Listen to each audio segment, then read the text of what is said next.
ভিডিওটি সমাজের সমস্ত সাধারণ মানুষকে অবহিত করার জন্য, যারা এখনও বিভিন্নভাবে জ্ঞাতসারে বা অজ্ঞাতসারে নেশার জিনিসগুলো থেকে মুক্তি লাভ করতে পারছেন না, তাদেরকে দেখানোর জন্য, শেখানোর জন্য এবং সম্যক উপলব্ধি করানোর জন্য। ভিডিওটির দ্বিতীয় পার্ট হোমিওপ্যাথিক জুনিয়র চিকিৎসকদেরকে আমার সিলেকশন কি, এই কেস কীভাবে ট্যাকেল করতে হবে, কী ওষুধ দিলাম, কেন দিলাম, সেটা বোঝানোর জন্য। প্রথম পার্টটি বলেছিলাম যে ভিডিওর সাধারণ মানুষকে উপলব্ধি করানোর জন্য, বোঝানোর জন্য, চৈতন্য উদয় করানোর জন্য যে নেশার জিনিস তামাক, বিড়ি, তামাক, সিগারেট, পান, খৈনি, জর্দা এইসব থেকে দূরে থাকুন। সব তামাকের রিপিট আর ওপিট। তামাক যে গাছ হয়, টোবাকো গাছ, তারই বিভিন্ন প্রোডাক্ট খুব ফাইন পাউডার হলে সিগারেটে ঢোকাচ্ছে, মোটা দানাগুলো বিড়িতে ঢোকাচ্ছে, সেটা দিয়েই 400 নম্বর বাবা জর্দা বানাচ্ছে, সেটা দিয়েই খুব সূক্ষ্ম করে খৈনি বানাচ্ছে, সেটা দিয়েই মতিয়ার তামাক, সেটাই কেটে কেটে খৈনি, সব একই তামাকের রিপিট আর ওপিট। সে তামাক, টোবাকো হার্টের রোগ তৈরি করে, চোখের রোগ তৈরি করে, নানান রকম সমস্যা তৈরি করে, ক্যান্সার তৈরি করে। অ্যালকোহল লিভার নষ্ট করছে, তামাক ফুসফুস নষ্ট করছে। সো ক্যান্সারের একটা মেন কারণ হলো তামাক, carcinoma. So carcinoma is the result of bad effects of tobacco. বলেছিলাম যে বিভিন্নভাবে খাক, জর্দা করে খেলে সেও তামাক, বিড়ি খেলে তামাক, সিগারেট খেলে তামাক, খৈনি খেলে তামাক, গুটকা খেলে তামাক সুপারির মধ্যে মিশিয়ে দিচ্ছে, প্যাকেটে ঝুলছে, সব দোকানে দোকানে কি লাইনে বাইনে সুন্দর প্যাকেট ঝুলছে। প্রচুর কেস পায়, মানুষ দেখছে, শুনছে, বুঝছে, পড়ছে, তবু চৈতন্য উদয় হচ্ছে না। এটি আমাদের দুঃখ।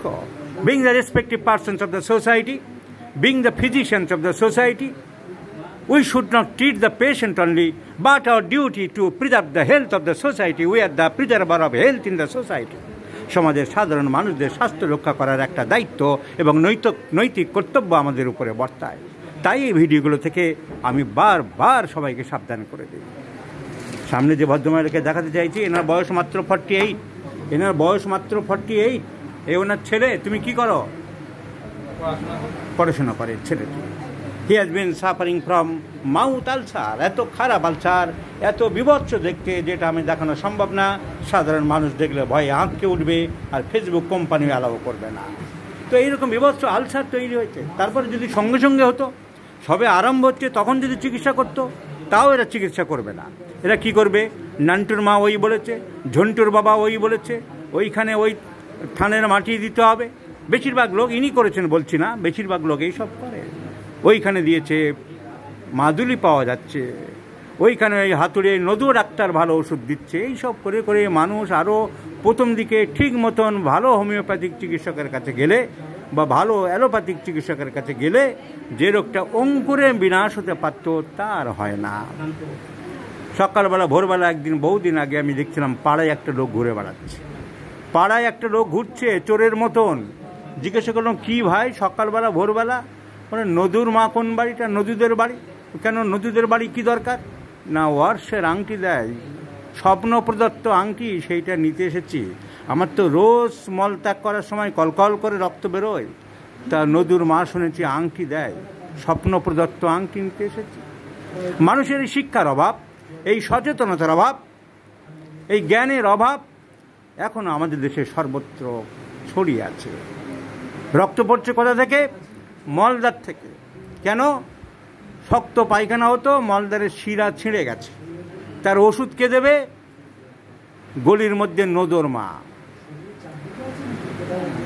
নদর মা স্বপ্ন প্রদত্ত মাদুলি দেবে বা আংটি দেবে। রক্ত পড়ছে কোথা থেকে? মলদার দিয়েছে। চিকিৎসা করতে হবে কোন জায়গার? মলদারের। নদর মা আংটি দিচ্ছে কোথায়? আঙুলে আংটি পড়লে মলদারের শিরা ঠিক হয়ে যাবে। তো এইসব চলছে সমাজে। মানুষের জ্ঞান বুদ্ধির অভাব কোথায় হবে?